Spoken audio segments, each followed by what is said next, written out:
Assalamualaikum warahmatullahi wabarakatuh. Kami dari kelompok 9 ingin mempresentasikan akhlak dan etika yang berjudul Korupsi dalam Perspektif Islam. Pertama-tama izinkan kami memperkenalkan diri.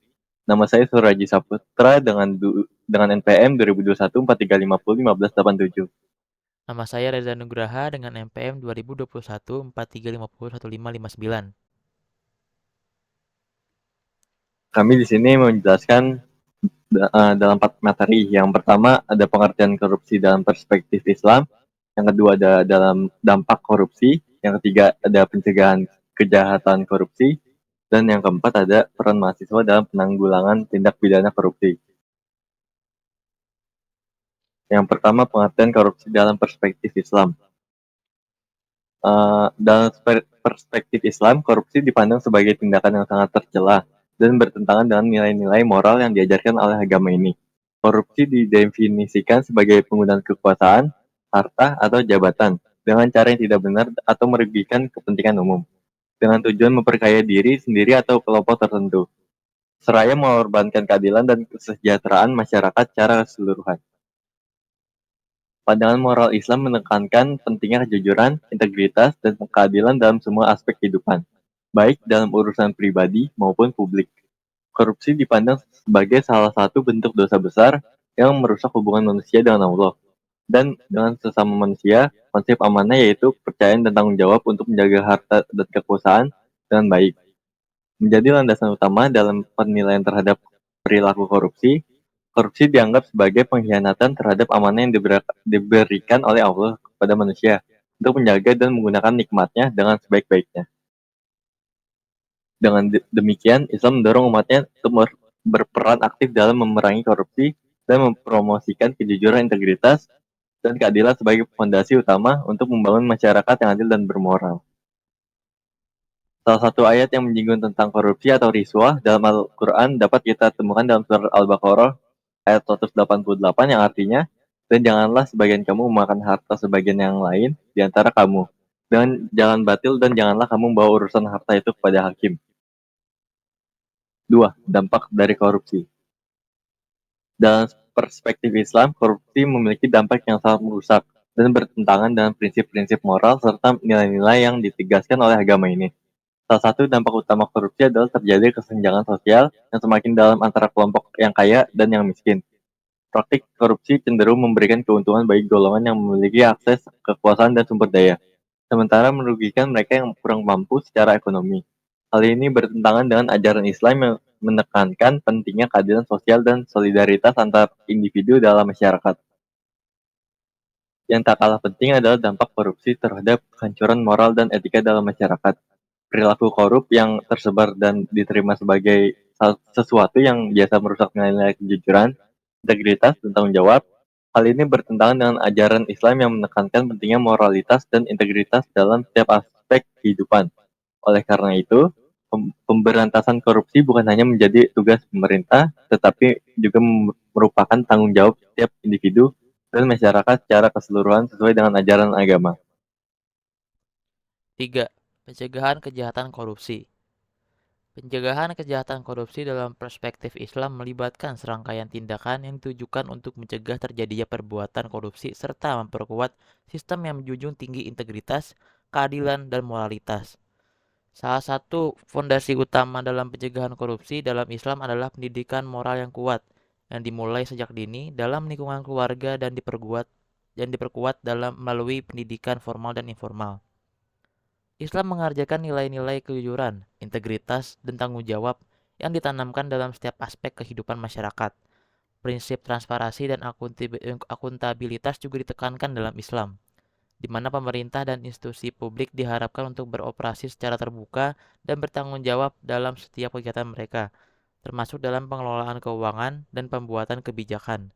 Selain itu, penegakan hukum yang adil dan tegas terhadap pelaku korupsi menjadi bagian penting dalam Islam. Tidak ada dikecualikan dari pertanggungjawaban hukum, termasuk para pemimpin dan pejabat pemerintah. Doa dan kesadaran spiritual juga merupakan peran penting dalam pencegahan korupsi dalam Islam, karena kesadaran dan akan akhirat dan pertanggungjawaban di hadapan Allah Subhanahu wa taala. dapat menjadi pendorong bagi individu untuk menjaga kejujuran dan integritas dalam segala tindakannya. Dengan menerapkan langkah-langkah ini, diharapkan dapat menciptakan lingkungan yang lebih bersih dari korupsi dan lebih berintegritas sesuai dengan ajaran Islam. Lalu ada peran mahasiswa dalam penanggulangan tindak pidana korupsi, di mana poin pertama adalah gerakan anti korupsi, poin kedua adalah peran mahasiswa, dan poin ketiga adalah peran mahasiswa di lingkungan kampus. Poin pertama dalam perspektif Islam adalah mahasiswa memiliki peran yang sangat penting dalam memerangi segala bentuk ketidakadilan dan dalam penyalahgunaan kekuasaan, termasuk korupsi. Berikut adalah beberapa cara di mana mahasiswa dapat berperan dalam gerakan anti korupsi. Di poin pertama adalah pendidikan dan kesadaran. Mahasiswa dapat menjadi agen perubahan dengan mengedukasi masyarakat tentang bahaya dan konsekuensi korupsi. Mereka dapat mengorganisasi seminar, diskusi, dan kampanye pendidikan untuk meningkatkan kesadaran akan pentingnya integritas dan kejujuran dalam kehidupan sehari-hari. Lalu di poin kedua adalah pengawasan dan pengawalan. Mahasiswa dapat melakukan pengawasan terhadap kinerja pemerintah dan lembaga publik untuk memastikan bahwa kebijakan dan dana publik digunakan secara transparan dan akuntabel. Mereka dapat melakukan monitoring terhadap penggunaan anggaran dan proyek-proyek pembangunan untuk mencegah terjadinya penyelewengan dan penyalahgunaan kekuasaan. Lalu ada poin selanjutnya adalah advokasi dan lobbying.